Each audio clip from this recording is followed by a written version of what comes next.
Ok, je viens de me lever et j'étais en train de lire un livre, celui-là. Si vous voulez, je pourrais faire une vidéo sur les livres de la spiritualité que je lis. Mais bon, comme il n'y a pas encore beaucoup d'audience sur cette chaîne, je ne pense pas que vous allez suffisamment commenter.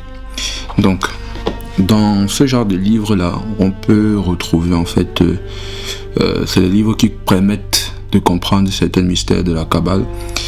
Et il y a beaucoup de secrets du roi Salomon qui est considéré comme l'un des rois les plus riches du monde entier. Et bon, déjà bibliquement on peut s'en apercevoir. Et donc du coup je me posais la question, quel a été le roi le plus riche de tous les temps? Je pense que vous connaissez probablement la réponse, qui est le roi Mansa Moussa du Mali, voilà, un noir. Et comme ça, c'est quand même bizarre. Je me disais, Salomon, lui, se trouve à quelle position? Et du coup, j'ai cherché le top 5. Donc, dans le top 5, ChatGPT m'a dit, bon, après la source n'est peut-être pas forcément vérifiée, mais dans le top 5 que ChatGPT m'a donné, il m'a donné Mansa Moussa, le plus riche, voilà, en top 1. Top 2, j'ai Auguste César, premier empereur de Rome. Donc, fortune estimée à plus de 4600 milliards. Bon, Mansa Moussa, il n'y a pas de fortune parce qu'en fait, c'est le final boss. C'est l'homme dont la richesse est décrite comme impossible à mesurer.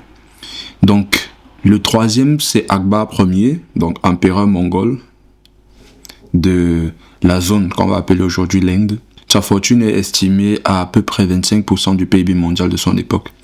Ensuite, on a l'empereur Shenzong, qui est la dynastie Song de la Chine, qui vient en 4e position. Et ensuite, en 5e position, on a le roi Salomon.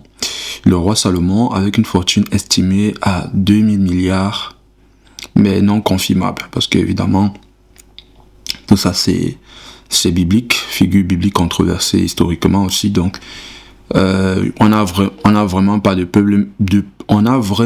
preuves, voilà, je vais y arriver. Mais on a, voilà, bibliquement et tout ça. Donc, on a un moyen de pouvoir estimer. Donc, parce que tout ça, c'est des estimations. Donc, voilà un peu. Après, il y a eu des personnes très très riches, hein, comme John D. Rockefeller, Andrew Carnegie, Gengis Khan, Ramsès II, etc. Mais voilà. Donc, et du coup, et je me disais, est-ce que je peux trouver des livres sur Mansa Moussa? Je ne sais pas si il a écrit des livres, je ne pense pas. Mais peut-être qu'il va falloir s'intéresser à l'histoire, parce que je me dis, quelqu'un avec une telle fortune, il vit dans quel état d'esprit en fait? La question n'est pas de savoir comment il a fait pour avoir la fortune. On sait tous bien que il régnait sur l'empire du Mali, qui est un très très grand empire qui n'a rien à voir avec les dimensions du Mali actuel, et que il a déréglé le coût de l'or. En fait, il avait tellement d'or, etc. Son peuple en fait avait tellement d'or et tout. Et du coup, je me dis, quelqu'un qui a une telle opulence, qu'est-ce que ça a pu transformer en lui? Quelqu'un qui gère un pays pareil, dans quel état d'esprit gérer? Il faudrait peut-être que je me renseigne. Et généralement, chez nous en Afrique, en fait, il y a des secrets, il y a des choses qui sont écrites, mais qui sont réservées aux initiés. Donc, il va falloir peut-être s'intéresser aussi à son histoire, s'intéresser pour mieux comprendre l'empire du Mali. Je ne sais pas s'il y a des personnes qui me regardent qui peuvent me référencer. C'est quelque chose que je peux lire. Je connais quand même bien la cosmogonie africaine, la philosophie, etc. Mais voilà, je connais pas tout, hein, donc voilà, c'était juste ça. Je sais pas ce que cette vidéo donne. C'est la première fois que je vlog comme ça. C'est assez bizarre. Je suis en train de faire un sprint énorme. Littéralement le matin de mon serment, en gros. J'ai un rendez-vous à 14h. Là il est 12h45. Donc je dois finir mon sprint absolument. J'ai acheté un drone il y a quelques temps. Et c'est aussi l'occasion un peu pour moi de tester parce que je ne suis pas encore bien habitué à la manipulation. C'est quand même un drone DJI de dernière génération. Et il faudrait que j'arrive à bien le manipuler et tout. Voilà, désolé les gars, il fait très froid. Donc voilà. Alors pourquoi je filme comme ça? Parce que je me disais à chaque fois, il me faut une idée de vidéo. Qu'est-ce que je vais tourner comme vidéo et tout. Et bah justement, je ne sais pas si vous êtes déjà tombé sur des vidéos YouTube qui disent film your boring life. C'est-à-dire filme ta vie de merde. Ça veut dire quoi? En gros, pas besoin d'idée. Ce que tu es en train de faire, tu sors ta caméra, tu vlogs, et bah c'est ce que je suis en train de faire donc. Parce qu'il n'y a pas de truc qui est imaginé, il n'y a rien de programmé. Et donc du coup je sors ma caméra et je commence à filmer. Et là pour le coup je vais vous montrer quelque chose. Donc ici pendant que je cours, dans ma poche, j'ai... Regardez ma main, il fait tellement froid les gars, ma main est tellement congelée. Donc là dans ma poche, j'ai ma clé. Ici. Donc sauf que cette clé là, à chaque fois que je cours, justement il y a un problème. Le problème c'est que ça rebondit dans ma poche à chaque fois et c'est compliqué. Maintenant, quelle est la solution que j'ai trouvée? Pas la solution que j'ai trouvée, mais la solution que j'avais déjà, mais que j'ai oubliée. Et cette solution, bah en fait c'est mon sac. Regardez-moi ça. Et hop là. Regardez, ce sac en fait c'est un sac Peak Design. Et il a une option particulière. C'est qu'on a un truc ici. Regardez-moi ça. Ok, avec ça. Donc je pense que vous avez compris l'idée. Donc moi ce que je vais juste venir faire, c'est me mettre là. Bon vous n'allez pas voir hein, parce que j'ai pas 2000 mains en même temps. Mais voilà, c'est un peu comme le truc des caméras là. Donc ça tient, ça clip. Voilà, je pense que vous avez entendu le bruit. Une fois que ça clip, ça ne peut plus tomber. Maintenant l'avantage avec ce sac aussi, c'est que regardez, je vais le mettre là. Voilà. Et du coup c'est bon. J'aurai le temps peut-être de vous faire une vidéo sur ce sac parce que c'est un sac super pratique. Ouais, j'ai les éléments là, j'ai le drone à l'intérieur. J'ai plusieurs compartiments si je veux mettre ma caméra et tout. Et ici je peux mettre aussi ma machine. Donc voilà. C'était pas ça l'objet de la vidéo, mais bon, je vous ai fait quand même une petite présentation. Et c'est typique du film Your Boring Life. Ok, je vais reprendre mon sprint.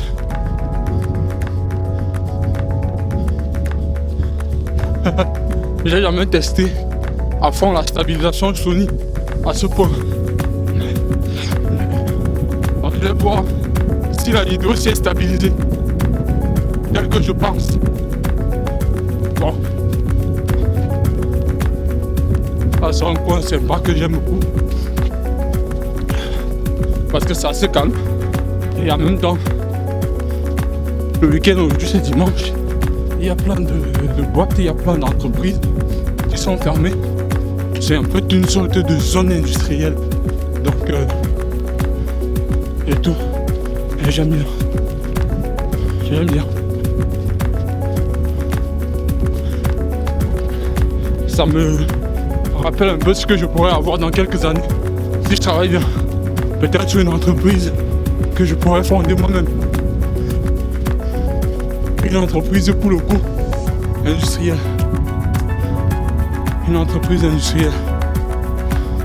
Alors j'ai fait le choix aussi de sortir sans mon skateboard. Si j'étais sorti avec le skate, je serais déjà arrivé. Donc là, 12h49. Ouf. Faire du cardio, c'est très important. Pourquoi je travaille mon cardio? Est-ce que c'est important? Et donc du coup, vous voulez comprendre comment je réponds à cette question? Comment est-ce que moi je réponds à cette question? C'est que je me dis, un jour s'il y a la guerre, par exemple, si il advenait qu'une guerre éclate, il faudrait que je puisse justement courir. Voilà, il faut que je puisse me déplacer, il faut que je puisse avoir la liberté du mouvement. Et je vais avoir cette liberté de mouvement jusqu'à 40, 50 ans. Mais c'est fou les amis. Je pense que la plupart des jeunes aujourd'hui vont vieillir très vite. Très très vite. Je l'ai dit. Parce que tout ce qu'on mange aujourd'hui, tu vois un jeune, il fait pas de sport. Il fait un peu de sport, il est déjà fatigué. Même moi, hein, il y a un petit sprint de 3 minutes, je suis déjà fatigué. Donc imaginez quand on va avoir 50 ans. Ça va être ouf.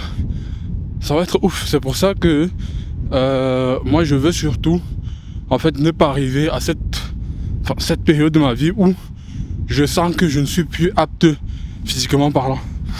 Oui. Donc je vais être au top parce qu'il y a beaucoup de choses à faire.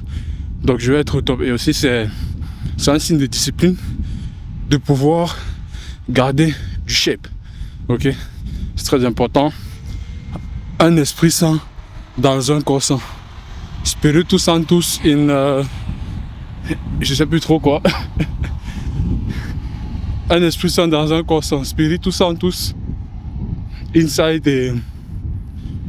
et putain, ça c'est plus latent ça. Mais en gros vous avez capté le truc. Vous avez compris l'idée. Voilà. Donc j'arrive à ma destination dans très peu. Je pense que je vais probablement couper le vlog. Et on se reprend tout à l'heure. Il faut bien que je fasse le cardio, non? Voilà.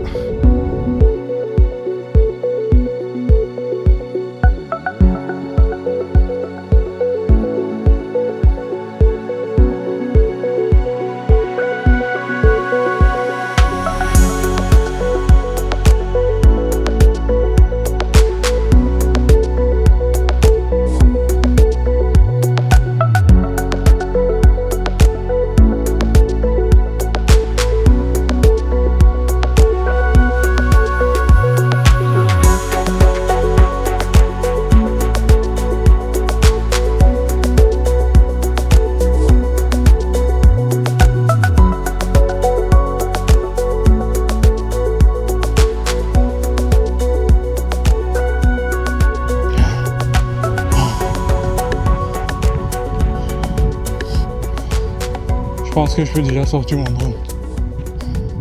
Qu'est-ce que vous en pensez les gars? Je peux déjà sortir le drone. Les gars, si vous pouviez voir là où j'ai mis la caméra, vous allez comprendre que je prends un gros risque pour vous. Alors, donc voilà mon drone, c'est un DJI Flip. Et donc je vais l'allumer comme ceci. Normalement, il est supposé. Voilà. Ah merde. Internal storage, ça veut dire que j'ai oublié. J'ai fait le con les gars, j'ai oublié la carte mémoire. Putain de merde. J'ai oublié la carte mémoire. Donc là il va démarrer. Alors, je vais le mettre en mouvement.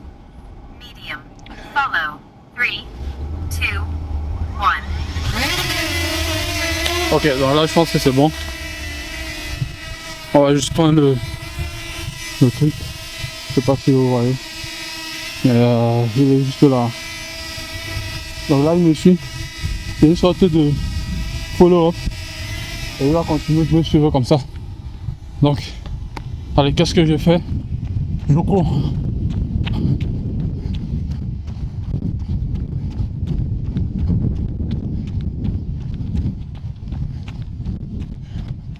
Je cours et il me follow. Voilà. Je cours et il me follow. Donc, normalement c'est un peu ça. L'idée, il me suit un peu partout où je vais.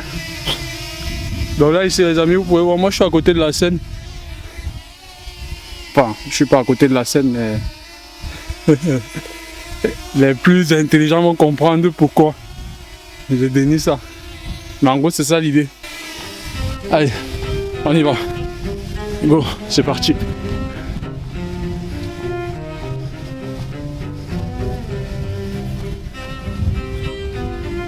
Alors le truc ici c'est que je le teste en environnement réel.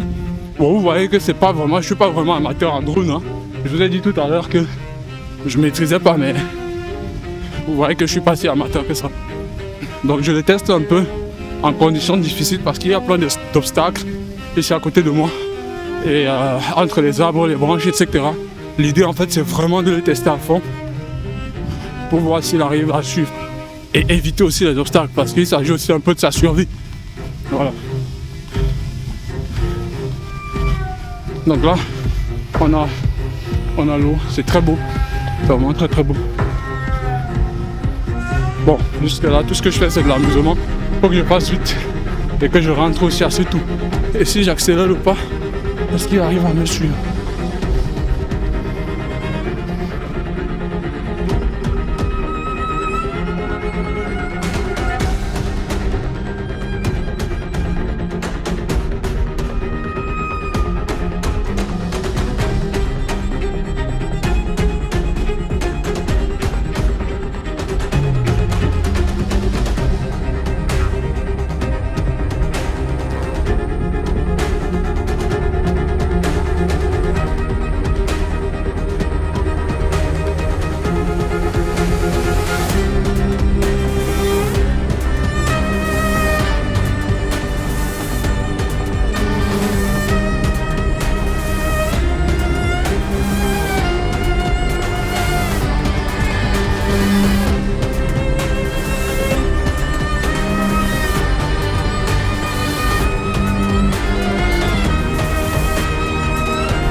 Ceux qui sont devant, faut que j'arrive à les donner.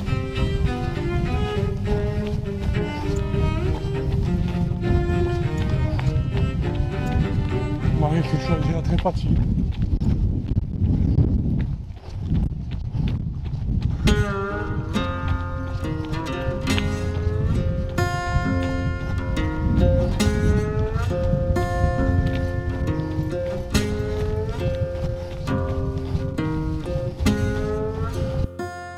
Très très très beau paysage. En fait, je suis tout le temps choqué par la beauté du paysage, la beauté de la nature, et à chaque fois que je viens ici, c'est tout simplement magnifique. Que ce soit en automne, en hiver, en été, bref, c'est tout le temps magnifique. Et je me souviens, la dernière fois, j'étais là avec un cousin qui est photographe. Il en avait pris des très très très belles photos. Si je les retrouve, je vais vous mettre ça directement, comme ça vous pourrez justement apprécier la beauté de ce parcours. Et il n'y a pas de doute, ça explique pourquoi les gens aiment bien venir ici pour faire du footing et en même temps profiter de la nature, du paysage, de ce beau paysage.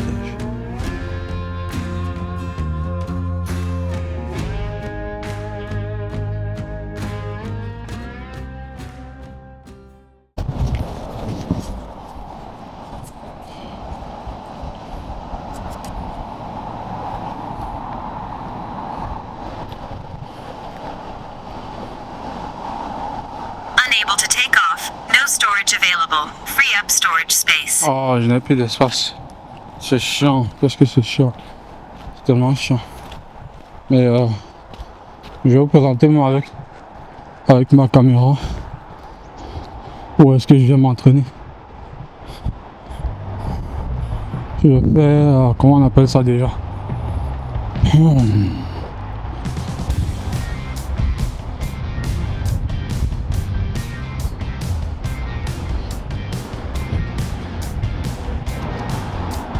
Le truc c'est que je n'aime pas les termes que les gens utilisent très souvent. Parce que les gens appellent ça les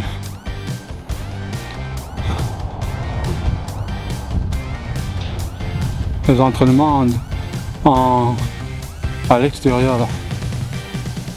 Et du coup je viens soir ici. Et déjà ils appellent ça, ils ont un nom bizarre pour ça quand même.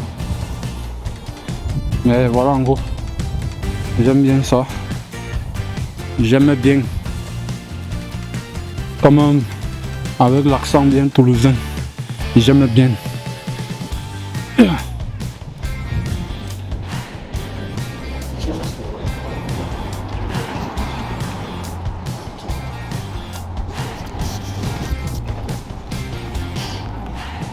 Tellement intéressant. Bon, vu que j'ai plus assez d'espace, il va falloir que je vide un peu tout ça. Et pour ça, j'ai prévu quand même ma radiocommande, les gars. N'est-ce pas?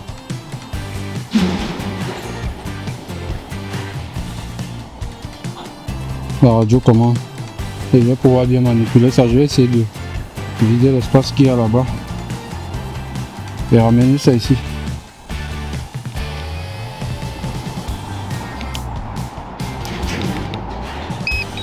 Voilà. On va s'allumer là. Donc ça sera bon. Alors, j'ai fait mon cardio, hein. Je vais pas faire forcément les musculatures, c'était pas ça l'idée. Aujourd'hui. J'ai déjà fait un bon cardio là ce matin. En plus j'ai dormi sans bien manger. Donc là c'est bon normalement. Ça, on est bon normalement.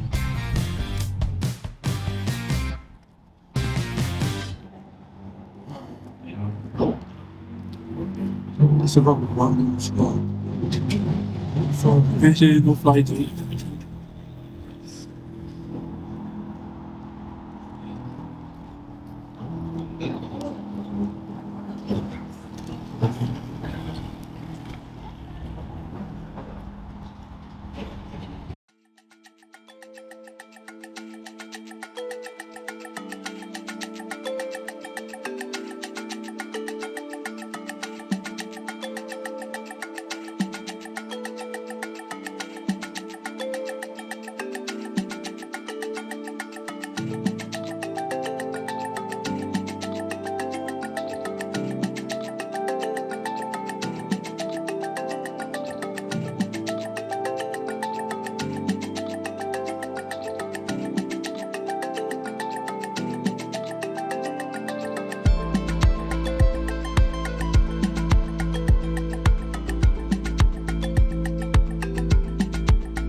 Ah là là les gars, pendant que je faisais mes essais de drone, il y a ce gars qui est venu vers moi.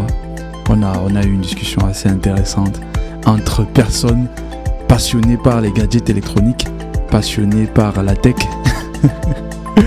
passionnées par le ride, passionnées par la dopamine, l'excitation. Littéralement, il était sur une sorte de moto à une roue.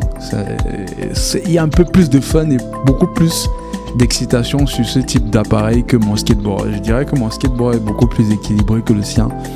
Donc là, on a eu à discuter. Là, il m'a montré aussi son drone. C'était quand même intéressant. Son drone, un tout petit drone aussi qui fait le taf.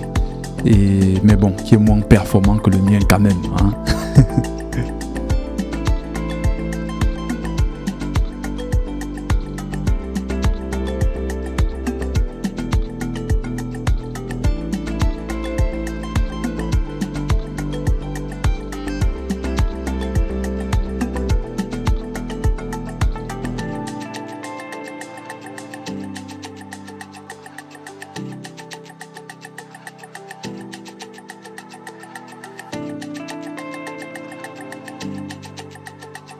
En fait, je suis venu ici parce que c'est le seul endroit où je sais que le pont couvre ma tête et il n'y a personne qui va venir me regarder et je peux m'entraîner au contrôle, je peux m'entraîner à faire voler, à télécommander le truc en bas du drone, en bas du pont, pardon. jusqu'à être sûr que j'ai une parfaite maîtrise, surtout en déplacement et en type de mouvement des caméras. Parce que c'est ça qui est surtout important. Comment est-ce que tu shootes si tu te mets en mode cinéma? Comment est-ce que tu avances? Il y a différentes façons en fait de prendre la vidéo. Et c'est surtout ça que je vais expérimenter. Et c'est pour ça que je viens d'un endroit comme ici.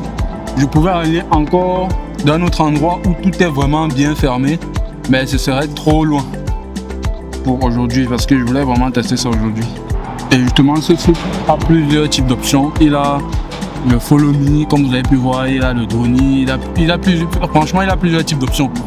Et l'idée vraiment, c'est de pouvoir, comment dirais-je, pouvoir expérimenter les différents types d'options qu'il offre. Ok, et des fichiers téléchargés sur l'appareil mobile. Ok, a priori ça a marché.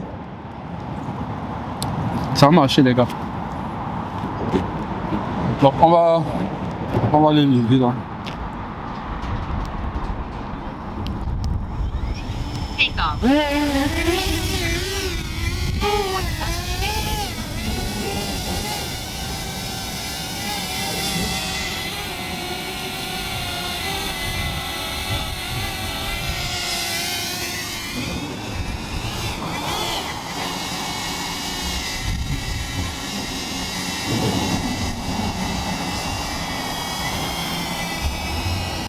Ok les amis, en vrai, j'ai envie de vous dire qu'il y a un truc qui me traumatise, c'est que je me suis rendu compte que j'étais vraiment très nul et qu'il fallait que je prenne du temps pour pouvoir apprendre à manipuler le drone.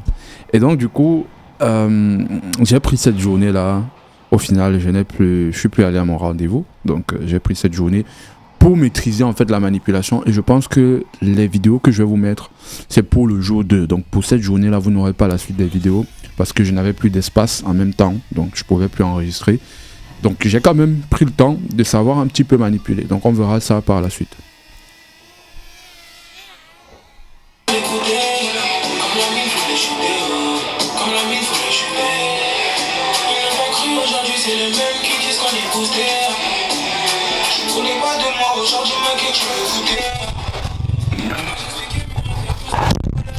Le personal brand, ça fait partie des choses sur lesquelles j'essaie de me concentrer là maintenant, un peu plus en détail. Donc je vais prendre au sérieux. Je sais pas pourquoi j'ai pas pris ce truc au sérieux.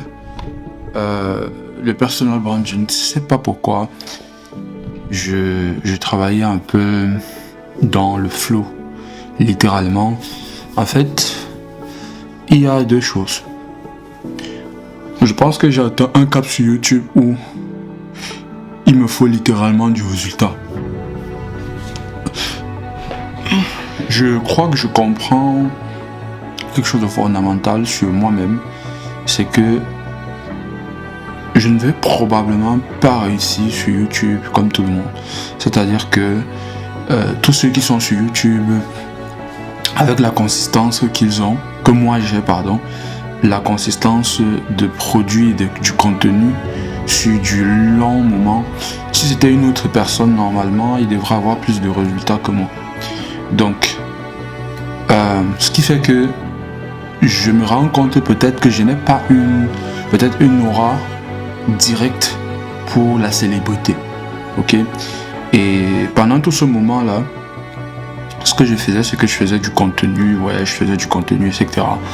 Mais je n'ai pas réussi à faire quelque chose qui est véritablement aligné le contenu que je faisais et ce que je veux devenir à la fin. Donc ce qui est en fait le milieu, qui est ce qu'on appelle le personal brand. En fait, je trouve ça dommage. C'est pour ça que je dis que je ne suis pas arrivé à faire ce truc-là. Et surtout, c'est que lorsqu'on fait du personal brand, l'idée c'est de définir, par exemple, qu'est-ce que je veux que les gens pensent à chaque fois qu'ils voient mon contenu, ou bien à chaque fois qu'ils entendent parler de moi, ou bien quand ils entendent parler de mon nom. À quoi je veux associer mon nom. et à quoi je ne veux pas associer mon nom. Ça aussi c'est important parce que lorsqu'on parle du personal brand, on parle seulement à quoi je veux associer mon nom, mais c'est aussi important de savoir à quoi je ne veux pas associer mon nom. Donc ça c'est des choses qui sont très très importantes à savoir. Et tout le contenu que j'ai fait, c'est un peu difficile de pouvoir justement cerner parfois dans quelle direction parfois je pars ou quels sont les sujets sur lesquels je suis vraiment arrêté, où est-ce que je suis en train de mener véritablement mon audience. Parce qu'en fait, voilà, petite alarme. Parce qu'en fait, l'idée pour moi, c'est vraiment de faire en sorte que, grâce à mon personal brand, si je ne peux pas être super célèbre sur YouTube, etc., il faudrait au moins que le peu de gens qui me suivent puissent derrière être, être convertis, soit en client, soit sur un produit, bref, peu importe, soit sur, soit sur un produit, ou bref, peu importe, sur mon personnel, il faut que j'arrive à leur vendre quelque chose. Donc, aujourd'hui, j'ai la capacité de faire cela parce que j'ai suffisamment partagé, j'ai suffisamment d'historique, j'ai même beaucoup d'historique pour pouvoir revenir, par exemple, refaire toutes mes miniatures, les aligner avec une certaine, comment j'appelle ça, une certaine couleur, un certain fond, communiquer quelque chose, unifier en fait toute ma communication, tout ce que je sors comme production, etc. Et je peux vous assurer que je suis sur un style de business aujourd'hui où j'ai testé pas mal de choses en termes d'acquisition client, où je me rends compte qu'effectivement il faudrait que je me penche beaucoup plus sur le content marketing. En fait, on s'en rend pas compte, mais le marketing aujourd'hui est en train de virer vers ce qu'il y a eu un peu dans les années avant Internet. C'est-à-dire qu'avant Internet, en fait, les entreprises, qu'est-ce qu'elles faisaient? Tu avais, par exemple, des entreprises comme, je prends des choses que tout le monde connaît, par exemple Coca-Cola, etc., qui vont en fait juste faire des publicités, qui vont passer à la télé et qui vont taper plein de monde comme ça. Il n'y a pas forcément de ciblage, il n'y a pas forcément... Et en fait, ce marketing-là, nous l'avons tous critiqué. Nous l'avons tous critiqué avec l'avenue d'Internet. Non, il faut faire du SEO, il faut faire des choses techniques, il faut payer pour de la publicité ciblée, etc., etc. Et on rentre, en fait, on a fait vraiment du marketing, quelque chose où vraiment c'est encore aller beaucoup plus dans la technique, où on va analyser des chiffres, etc., etc. Vraiment essayer de cibler, d'écrire, voilà. Et aujourd'hui, en fait, ce qui se passe, c'est que la tendance c'est inverse. C'est-à-dire, entre le moment où on faisait par exemple des recherches sur Google, où il fallait vraiment, en fonction de ce que la personne a recherché, apparaître au bon moment devant la personne et tout. Aujourd'hui, en fait, si on regarde les tendances de consommation des gens sur Internet, les gens utilisent TikTok, YouTube, et en moyenne, sur ces réseaux-là, on fait à peu près 24 à 38 heures de consommation par mois. Donc regardez un peu votre utilisation de ces réseaux. 24 heures de consommation par mois. C'est beaucoup plus que... en fait, c'est plus pertinent dans ces 24 heures-là de pouvoir tomber sur des gens, etc., qui nous intéressent, sur des sujets qu'on aime regarder, etc. Et d'avoir... en fait, ce que je veux dire, c'est que c'est plus facile de passer par du content pour pouvoir pousser les gens à l'action aujourd'hui que d'aller sur des choses où on va faire par exemple de la publicité payante, de la publicité ciblée, je dirais même de la personnalisation, de l'outbound, écrit des mails et tout ça, parce que aujourd'hui voilà, les gens non seulement ils lisent pas les mails, mais en fait les gens ont l'information, c'est-à-dire a priori c'est un peu difficile aujourd'hui de pousser quelqu'un.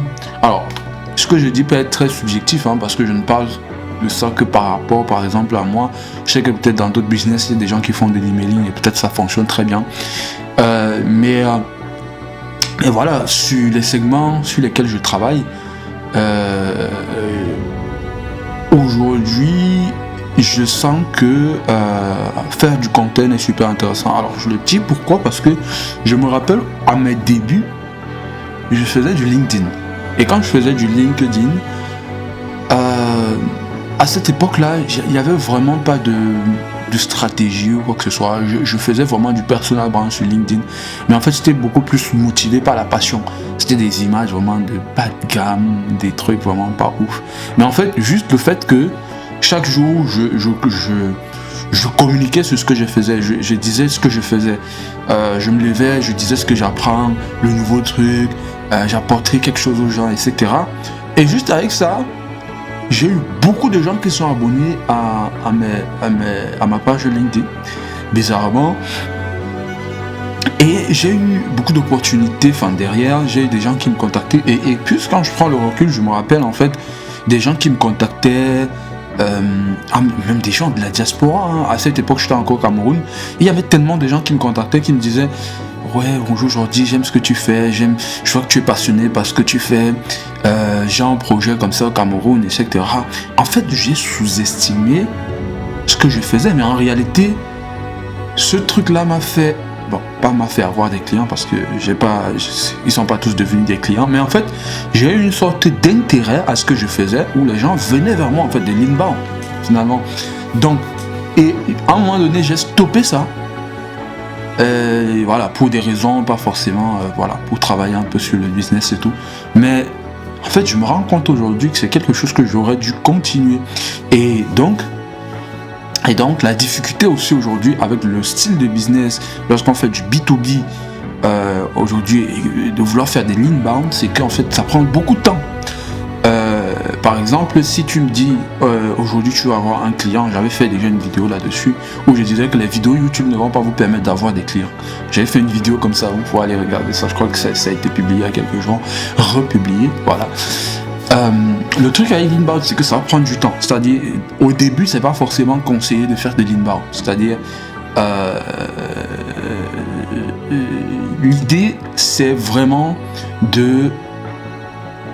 si j'ai besoin, par exemple moi-même aujourd'hui, si j'ai besoin des clients ce mois, je vais faire de l'outbound, je vais aller charbonner, etc. Je fais tout ce qu'il faut. S'il faut, je sais pas, remuer ciel et terre pour avoir un client, je vais aller remuer ciel et terre pour avoir un client. Donc c'est ça. Mais l'inbound, vraiment, ça va être une stratégie à long terme. C'est-à-dire, une fois de plus, c'est le cardio, les gars. Donc, ça va être une stratégie à long terme de dire, ok, je commence maintenant et le plus tôt est le mieux. Je commence vraiment avec un personal brand là maintenant et je me dis ok, dans 3, 4 ans, 5 ans, ce truc là va servir à ma faveur. Et justement sur le personal brand, sur les segments que je suis, c'est encore plus difficile parce qu'il faut encore plus de matériel, plus de ressources, plus de comment je vais dire ça, plus de concentration, plus de résumé, prendre vraiment le temps de bien faire les choses, c'est du B2B. Donc finalement, si je veux que l'audience qui me regarde, qu'est-ce que j'attends de cette audience, cette cible-là qui va me regarder, comment est-ce que je vais attirer leur attention par mon contenu, ça doit être ultra niché, parce que c'est pas venir sur la toile dire, ok, juste comment utiliser ChatGPT pour faire, comment ChatGPT est devenu. Et ça, c'est un peu les contenus que j'ai fait parce que je me suis, à un moment donné, voulu me mettre comme une référence sur l'actualité. Sauf que moi-même, je sais que l'actualité, je me rends compte aujourd'hui, je pense que c'est pas le bon moment pour moi de faire l'actualité parce que je ne vais pas pouvoir, je n'ai pas suffisamment de temps pour consacrer à suivre ce train-là. Et du coup, c'est un peu difficile de pouvoir vraiment discuter. Donc, vous comprenez déjà un peu les difficultés, même avec tout ce que je fais. Donc, ça veut dire que pour moi, l'idée vraiment, c'est de faire du très, très, très bon contenu, ultra niché, où à chaque fois que je sors un contenu, ça parle à une certaine niche, à une certaine clientèle. Et cette clientèle-là, finalement, lorsqu'elle me regarde, lorsque elle voit ce que je fais, justement, elle peut être elle est susceptible d'être convertie derrière un client et elle-même se qualifie seule et vient vers moi, parce que l'idée en fait c'est que les gens viennent vers moi. L'idée c'est pas de commencer à vendre des formations sur YouTube, justement c'est quelque chose que je n'ai pas souvent partagé, mais d'ailleurs j'ai essayé de le faire, ça n'a pas fonctionné, parce qu'en fait il y a ce truc là où quand l'énergie, en tout cas ce que j'ai envie de faire n'est pas aligné, quand je fais un truc qui n'est pas aligné, pour moi ça fonctionne pas. J'ai un peu un truc là de, entre guillemets, de milliardaire où quand je fais quelque chose, il faut que je sois aligné totalement avec ce que je fais. Donc du coup, ça n'a pas fonctionné, vendre des formations. J'ai fait un livre où j'ai commencé à vendre, etc. Donc, ouais, qu'est-ce que je disais? Je reviens dans ce que je disais. Donc, en fait, il faudrait que, justement, les gens qui... Il faut que les gens qui regardent mes vidéos puissent venir d'eux-mêmes vers moi, c'est-à-dire qu'ils puissent m'écrire parce qu'ils voient que justement j'ai ce qu'il faut, et parce qu'ils voient justement que je suis la personne avec qui travaille. Alors pour faire du personal brand, il y a deux options, c'est-à-dire c'est soit on se positionne vraiment comme l'expert du marché, soit on se positionne comme celui-là qui apprend au fur et à mesure, c'est-à-dire celui-là qui ne maîtrise rien, mais au fur et à mesure va apprendre, etc. C'est vrai que cet autre aspect est très intéressant et je suis en train de réfléchir entre les deux sur quoi je me positionne, parce qu'en fait je peux me positionner sur l'un comme sur l'autre. Aujourd'hui je peux me positionner comme expert du marché, mais je sens en fait que la difficulté ici va être dans la préparation du contenu, parce que ça va me prendre des très longs moments pour pouvoir produire du bon contenu. À moins que je ne fasse par exemple peut-être des podcasts, ce genre de choses pour pouvoir, ce que je vais en faire d'ailleurs. Soit je me positionne comme celui-là qui se dit ok, sur ma niche aujourd'hui, mon marché c'est quoi? C'est le marché de l'outsourcing, c'est le marché de l'externalisation dans l'IT et l'externalisation dans les métiers de la vente. Donc sur ce marché-là, comment est-ce que je me positionne? Soit je suis en mode, ok, je viens d'atterrir sur le marché, j'apprends, je fais des contenus où je partage ce que j'apprends, j'évolue au fur et à mesure. Alors, dans les deux difficultés, cette approche aussi est intéressante, parce qu'il faut souvent se dire, c'est pas forcément, il faut montrer qu'on est super expert, que les gens vont arriver à commander chez nous. Mais en même temps, je me dis, ok, si je pars plus sur cette approche-là, ouais, effectivement, les gens peuvent, ça peut encore prendre plus de temps, parce que les gens vont se dire, ok, le gars, il est en train de construire, il y a des choses qu'il ne maîtrise pas encore, donc je n'ai pas forcément envie de travailler avec lui, parce qu'il va encore faire des erreurs. Alors que nous, on a déjà plusieurs années derrière nous, donc il y a des erreurs qu'on ne peut plus faire aujourd'hui.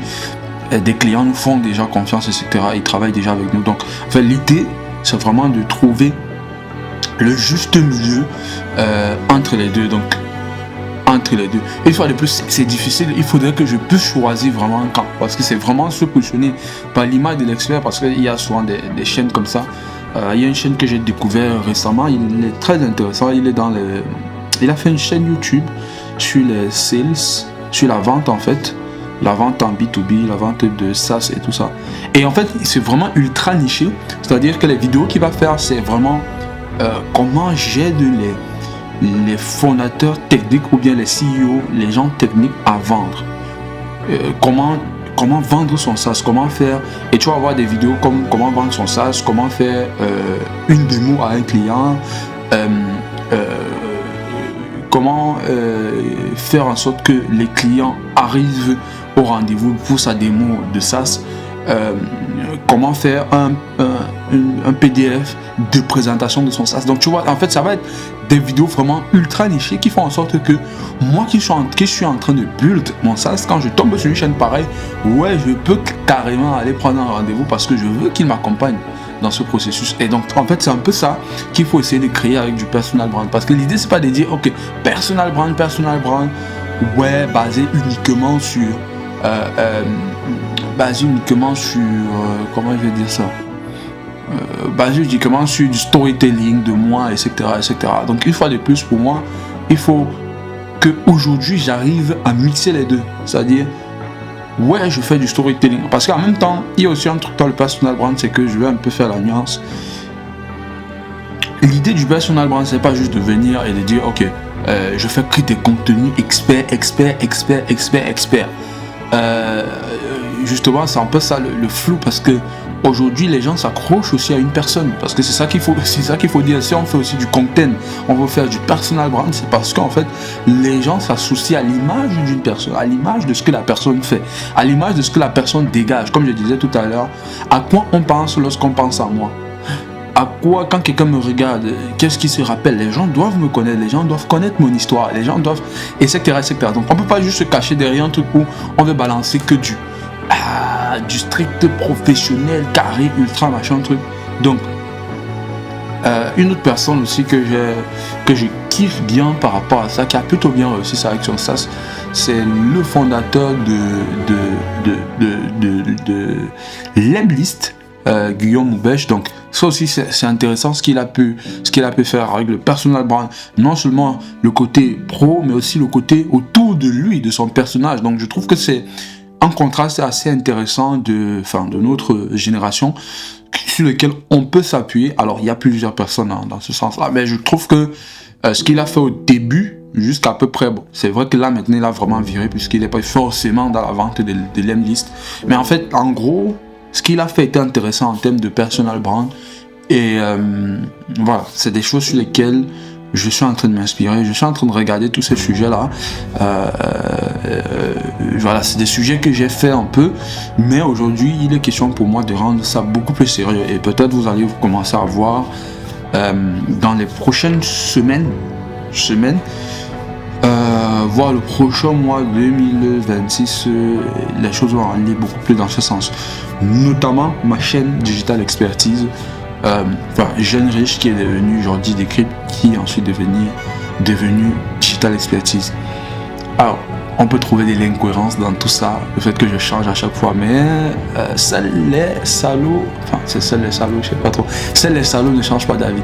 Voilà, donc pour moi c'est ça, et puis je n'hésite jamais à changer lorsque je trouve que, même si j'ai eu une idée hier et que le lendemain je trouve que je peux faire mieux, ou bien que j'ai pensé à quelque chose de meilleur, je vais tout le temps changer. Voilà, c'est comme ça avec moi, c'est l'apprentissage continue, et ça je ne peux pas arrêter de faire ça, parce que justement c'est ça qui m'a amené jusqu'ici.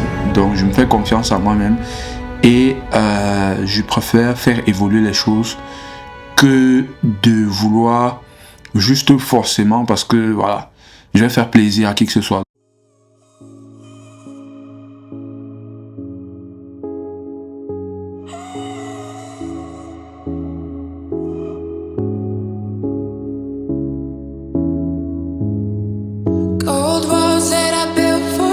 Just to dig me out with silver spoons. No, I didn't see it coming. Oh,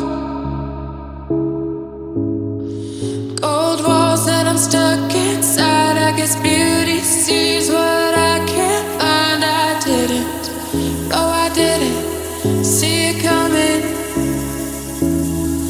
Well, I got your gold and I got your message. I want you to know that you are the love of my life, the love of my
Yes, les amis.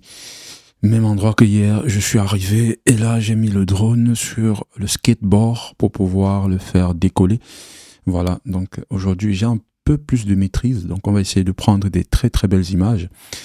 Là je l'ai levé, je commence un petit peu à manipuler, voilà, gauche, droite, etc. Donc je pense que j'ai assez d'espace et de terrain pour pouvoir faire de magnifiques vues. D'ailleurs j'ai fait des magnifiques vues, regardez-moi ça, il y a ce train-là qui est en train de se déplacer, etc. Donc imaginez un peu tout ce qu'on peut faire avec un drone, les amis. Si vous n'avez pas de drone, moi je vous conseille fortement d'en avoir un, jusqu'à ce que je fasse véritablement cette vue-ci. Après la maîtrise, je me suis rendu compte que le drone c'était quelque chose de nécessaire, les gars, que j'avais pas depuis, et je me disais, est-ce que ça va vraiment me servir? Mais en fait, on peut faire des plans magnifiques avec un drone. Et surtout celui que j'ai acheté, parce qu'il peut être autonome et je peux aussi l'utiliser en manuel comme je suis en train de le faire avec la radiocommande. Donc là, je le pose. Voilà, donc il peut se poser, je peux le lever, etc. Donc je faisais les premiers tests. Je me dirige dans les différents sens et tout. Donc c'est vraiment magnifique. Et le truc aussi, c'est que lorsqu'il est en l'air comme ceci, il peut revenir à sa zone d'atterrissage, comme vous avez vu, enfin à sa zone de décollage. Voilà, je vous laisse observer les vues que j'ai fait avec. Je vous laisse tranquille.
En fait, il y a un truc bizarre sur le drone que j'ai constaté.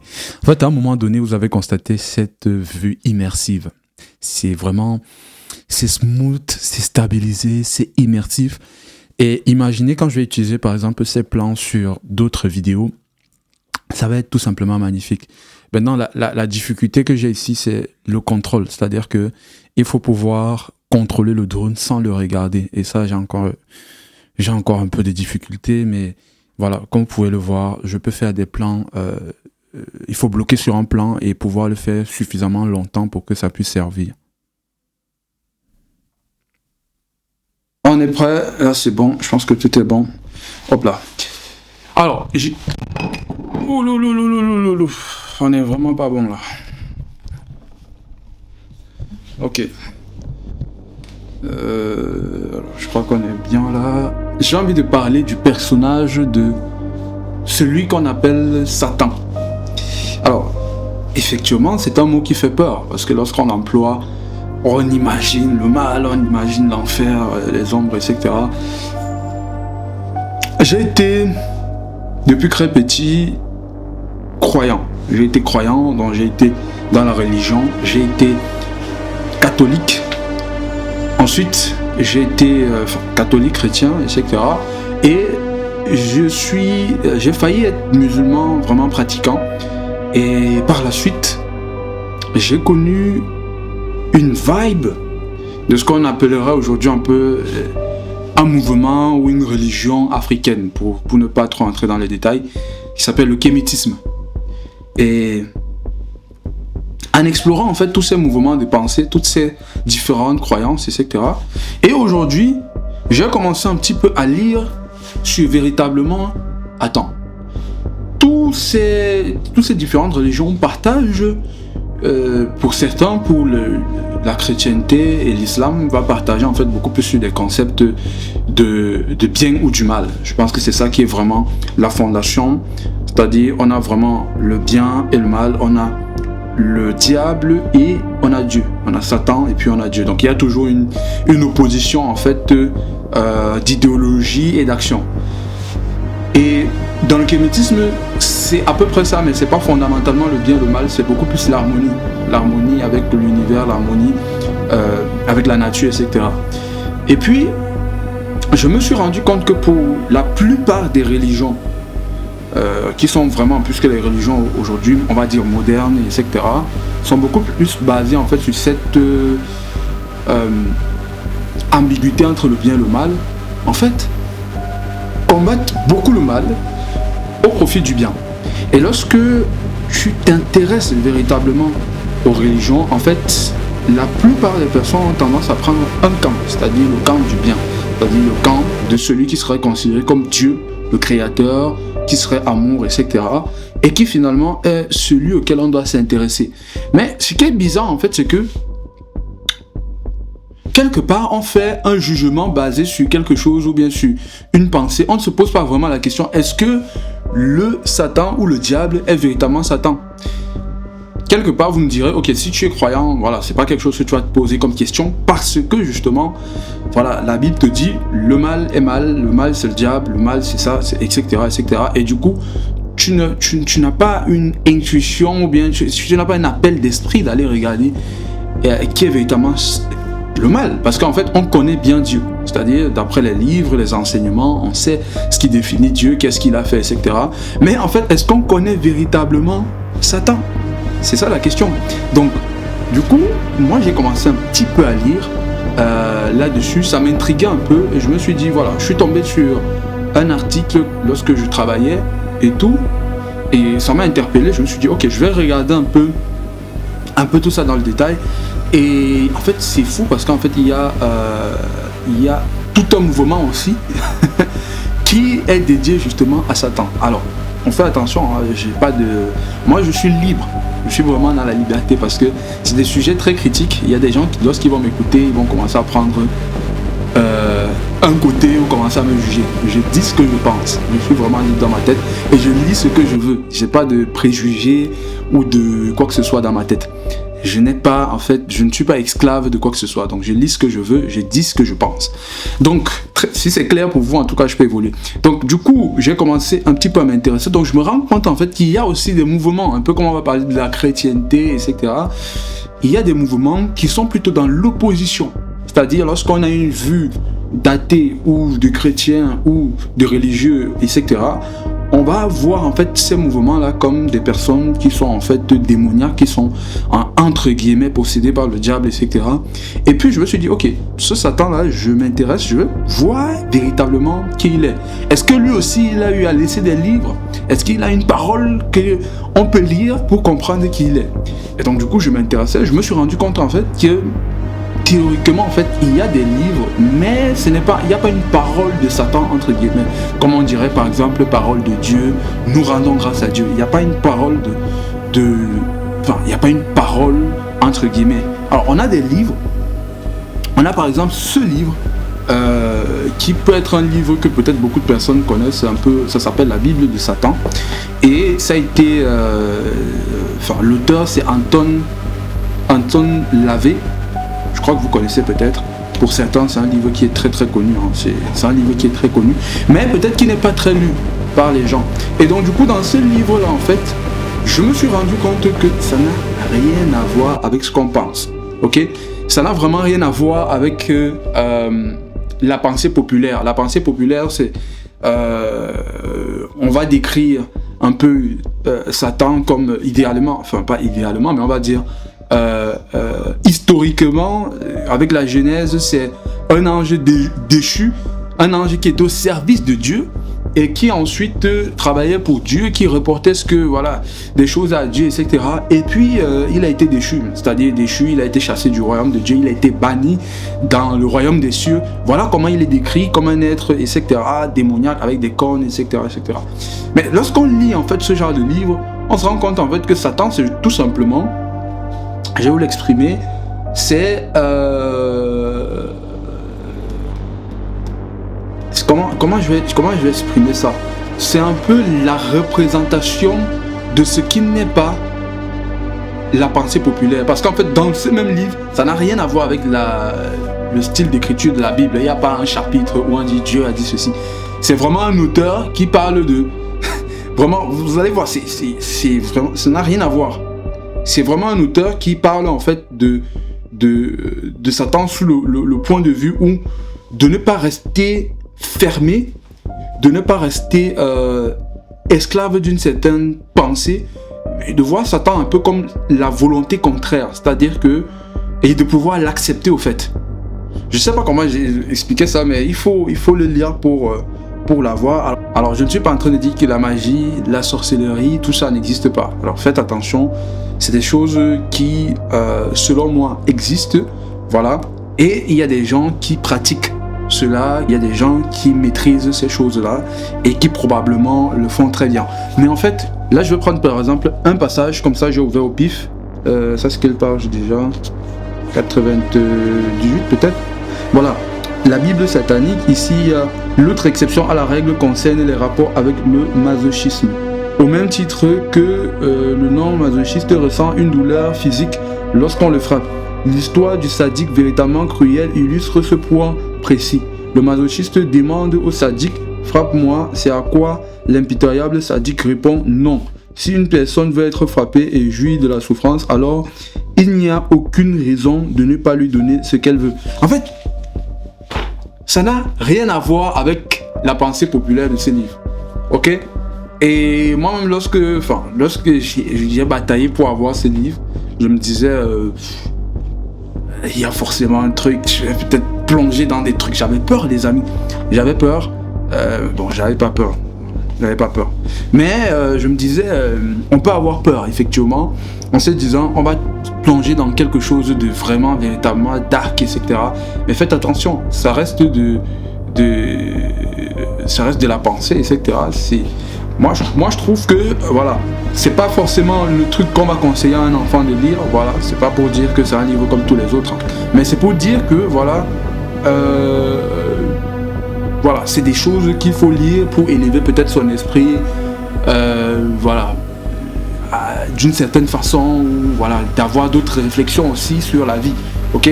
Ça fait partie aussi des livres, un peu comme quelqu'un va lire du Nietzsche ou du Freud ou je ne sais pas qui, mais c'est des livres vraiment poussés aussi et c'est des auteurs qui sont excellents et qui amènent en fait à penser au-delà de ce qu'on peut avoir comme préconçu dans la tête. Donc c'est intéressant au final.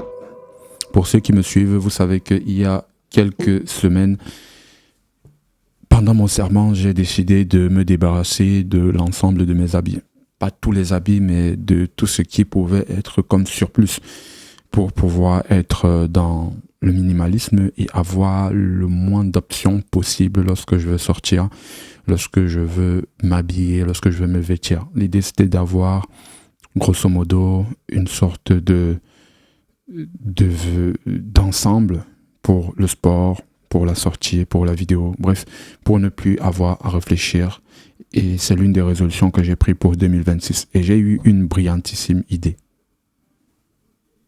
Alors, bonjour ChatGPT, j'ai des habits, mes vêtements dont je veux me débarrasser, je veux faire le clean total. Et je me posais la question, comment est-ce que je peux faire de ces habits? Parce que je ne veux pas non plus jeter à la poubelle. Je veux faire un don, ou en tout cas donner à des personnes qui sont dans le besoin. Je ne sais pas si ça se fait par des associations. Je ne sais pas si c'est un process qui est simple. Est-ce que je peux les rencontrer facilement? Là, je suis sur Paris, je suis en Île-de-France. Comment est-ce que je peux faire? Comment je peux aller à l'encontre de ces gens-là pour faire mon don? Ok, on va voir ce qu'il va nous proposer. Alors, bonne nouvelle, oui, il est tout à fait possible de donner vos vêtements au lieu des LGT et il existe plusieurs solutions concrètes. Voici les associations fiables et conseils pratiques pour cela. Alors, Croix-Rouge, ça me semble connu. Secours populaire, d'accord, Secours populaire. Le relais. Vous pouvez donner tous vos textiles, vêtements, hommes, femmes, etc., maisons, accessoires à la Croix-Rouge. Par exemple, à Paris 9e, il y a la Vesti Boutique. Ils acceptent ce type de dons. Conseil, assurez-vous que le vêtement soit propre et en tout bon état, même si occasion est acceptée. Pourquoi c'est bien? Grand réseau, bonne chance que vos dons arrivent à des personnes dans le besoin. Ok, ça c'est super. C'est vraiment ça l'idée. Je veux pas donner mes habits à des gens qui vont revendre derrière, quoi. C'est pas vraiment l'intérêt pour moi. Donc j'ai besoin d'organismes fiables.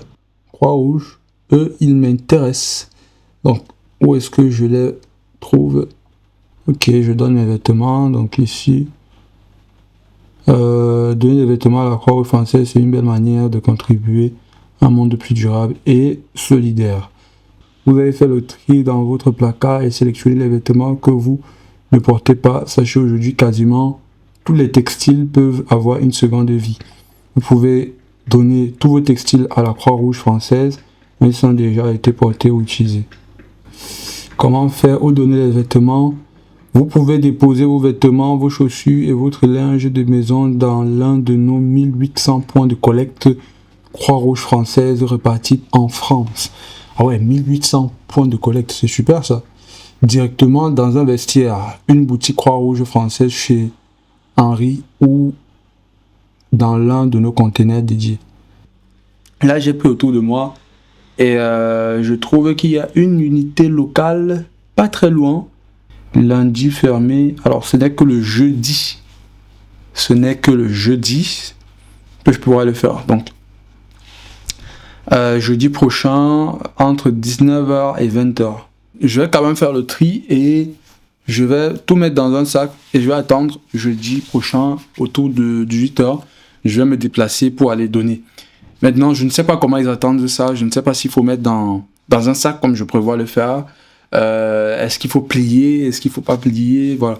Donc, j'ai quand même des habits qui sont top, les gars.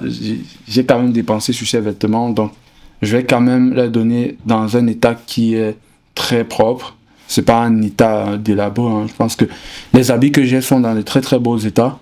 Et en plus, c'est des habits que pratiquement j'ai quasi pas portés, quoi. There's a version of you that never sleeps in, never skips training, never wastes time. There's a version of you who never fails. It is waiting for you. Genuinely ask yourself a question, you at home. If you had done those things for the last 2 years, you never skipped a training, you never wasted time, you never scrolled TikTok, you never sat aimlessly on the internet typing in garbage, never played video games, you never wasted time. You never skipped training, you were training every single day. You never slept in, you were never lazy. There's this version of you. Imagine the person you would be. Genuinely imagine what you would look like. Imagine where you would live. Imagine the car you would drive. Imagine how much your woman would respect you. Imagine the love you would see in her eyes when she looks at you with adoration like a king. Imagine your existence. That person is waiting for you, and the only thing that's stopping you from being that person is your monumental laziness. You can have it. The universe is very giving. It will give you anything you work for. I've never seen somebody try for something with all of their might and not get it. The only people who do not have the things they want are the people who do not try for them. I've never seen a person wake up and say, my only dedication in life is to solve a Rubik's Cube and fail. You are not stupid, you are not incompetent, you are lazy and arrogant.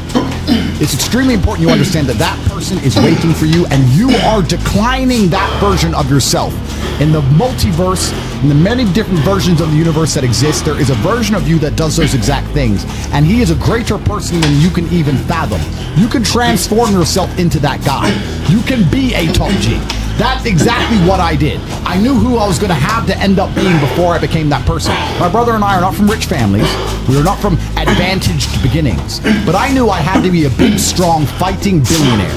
That's what I knew I had to be. Discipline is the key to success.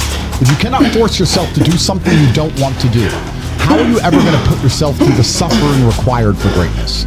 If you cannot force yourself to train when you do not want to train, if you cannot force yourself to work when you don't want to work, if you can't force yourself to not log into Pornhub or force yourself to eat right, how can you possibly ever become a monumentally successful person if you cannot control yourself long enough to do what must be done as opposed to what you feel like doing? The only people who get to live their lives based on how they feel are women and children.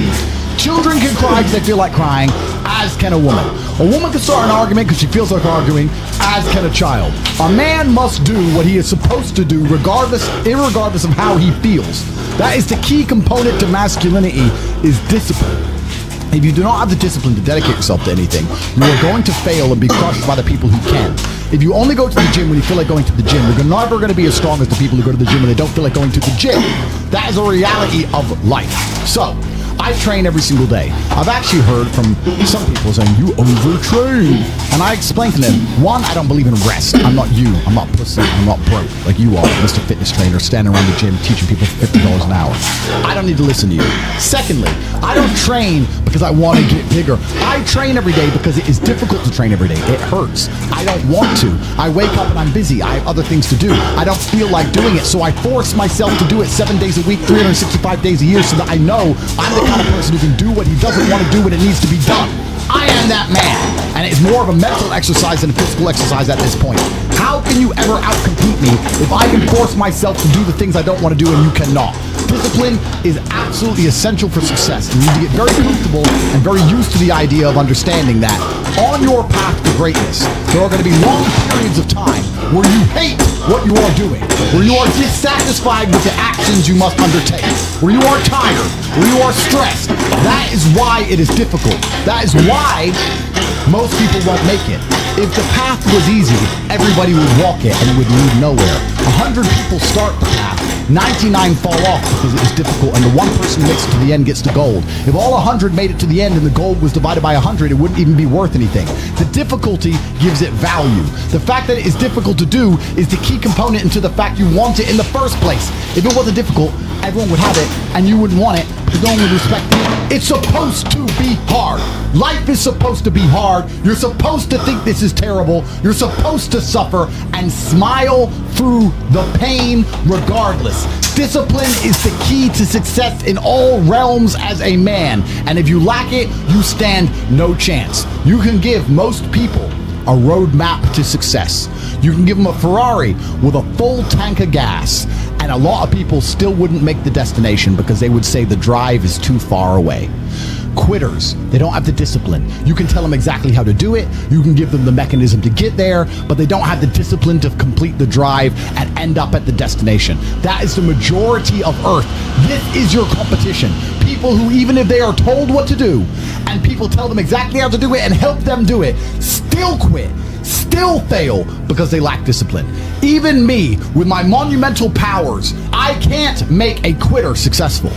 It doesn't matter how good I am. It doesn't matter how easily I make it for them to succeed. It doesn't matter how compendious and concise and powerful the real world is. It doesn't matter how much I text them and motivate them, how many emergency meetings I do to try and talk to them and hype them up, how much motivation I give them. It doesn't matter what I do. If they are a quitter, guess what they're going to do? They're going to quit.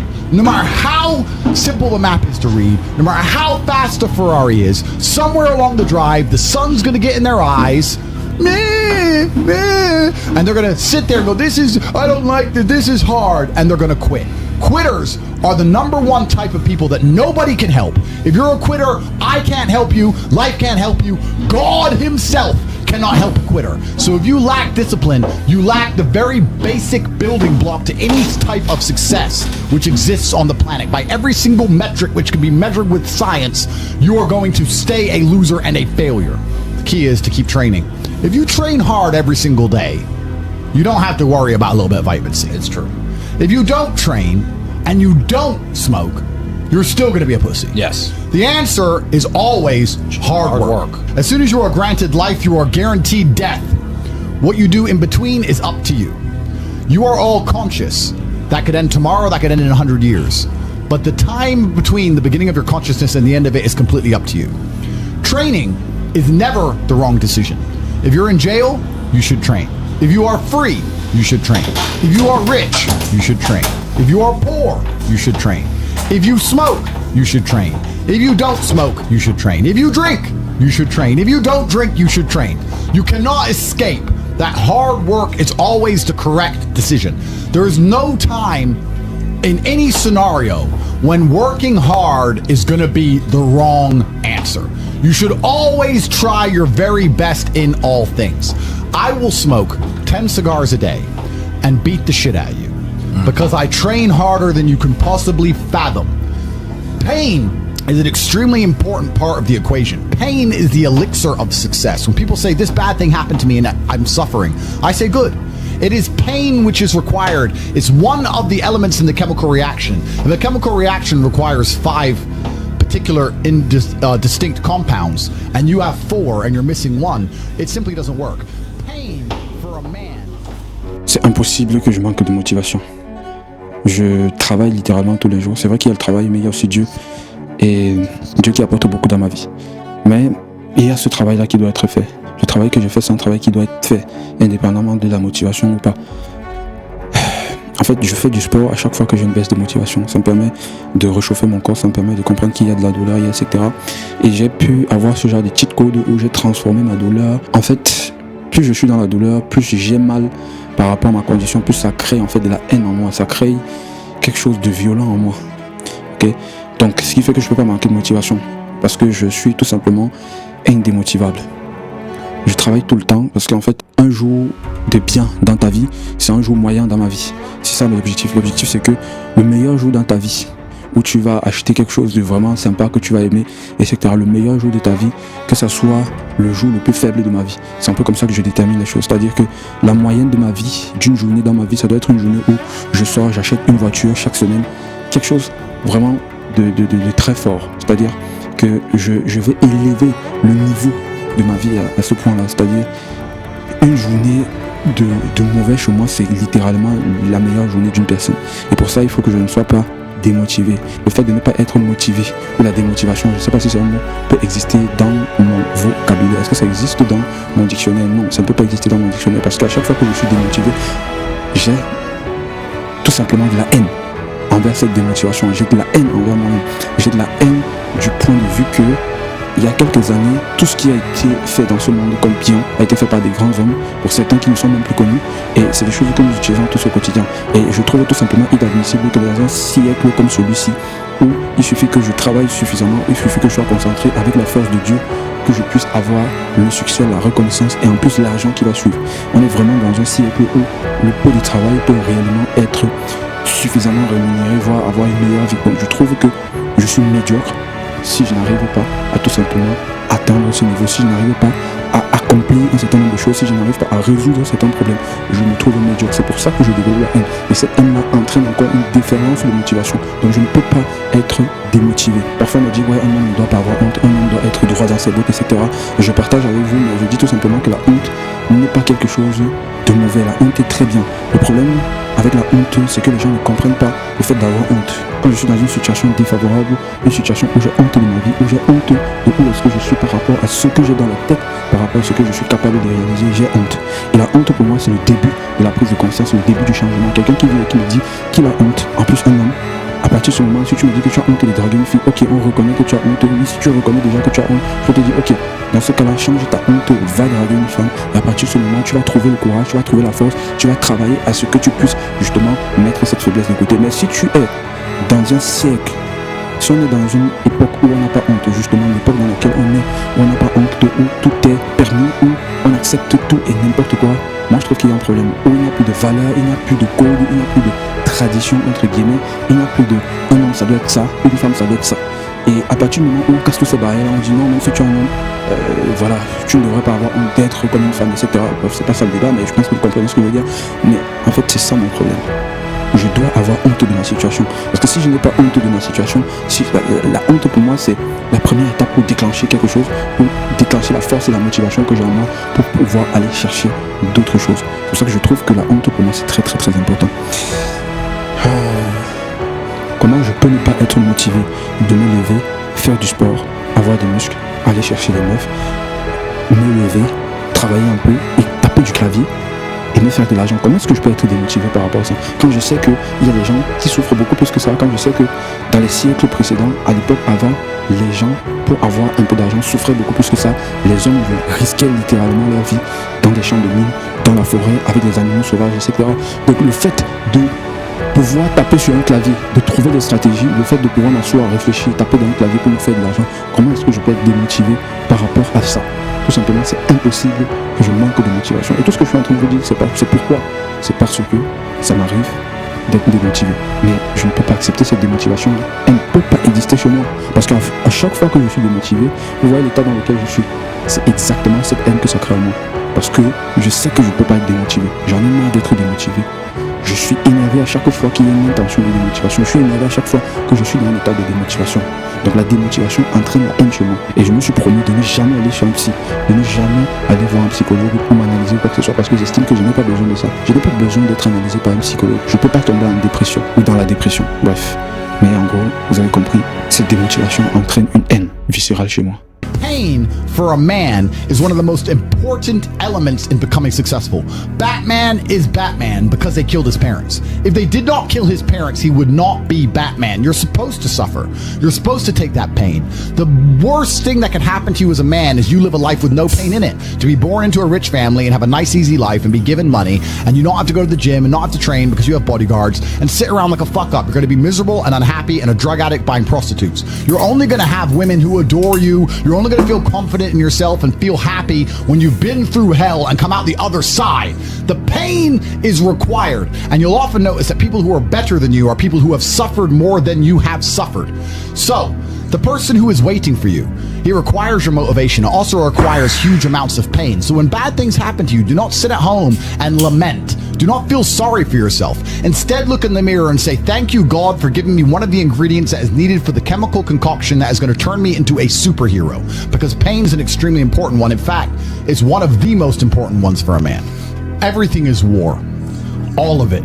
Sitting in the commute without losing your patience is war.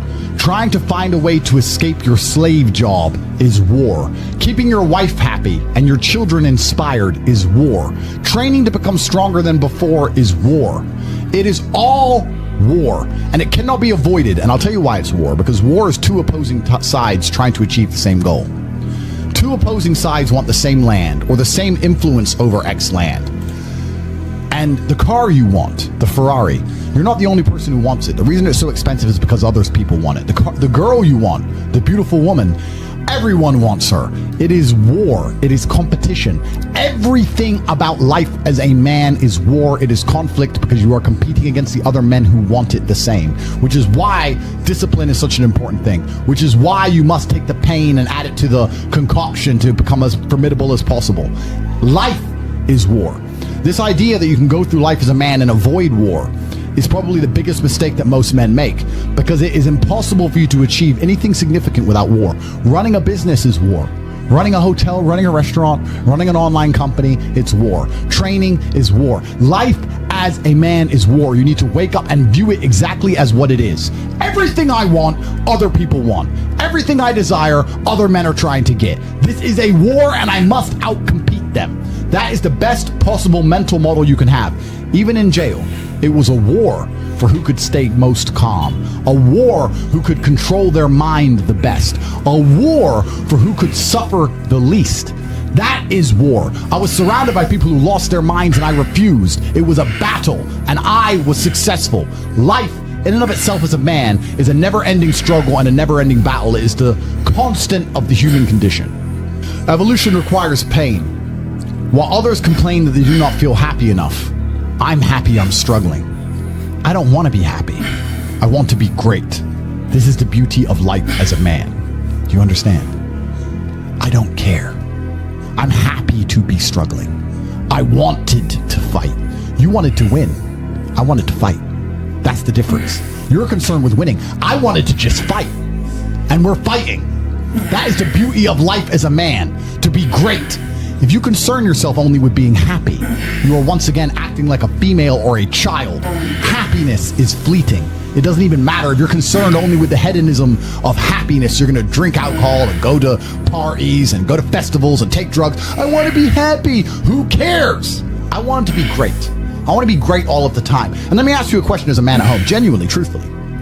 Would you rather be a loser who's always smiling, a happy loser, or would you rather be a stressed winner?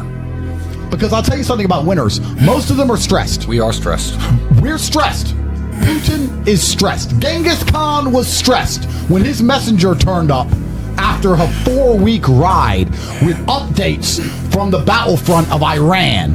I'm sure he was stressed by what he read. Even if it was very good, even if it all looked fantastic, he's starting to feel stressed. Okay, well now maybe I need to go to Iran. How long is it going to take me to get there? Maybe we need to send more horses. Maybe we need to colonize Iran. He felt stress because the beauty of life as a man is to be great. So you have to sit here and ask yourself, do you want to be a happy loser that's insignificant? Nobody knows you exist. Women don't respect you. Men don't respect you. Nobody cares if you live or die, but you get to smile all the time. Or do you want to be one of the most important people on the planet with a little bit of stress?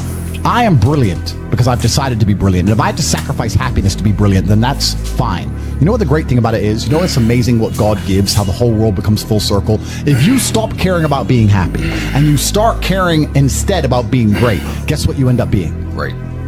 Along with great. And you know what? Yeah. Happy. You end up happy if you forget about happiness and try to become great. You will never be successful if you're concerned about being happy, so forget about it.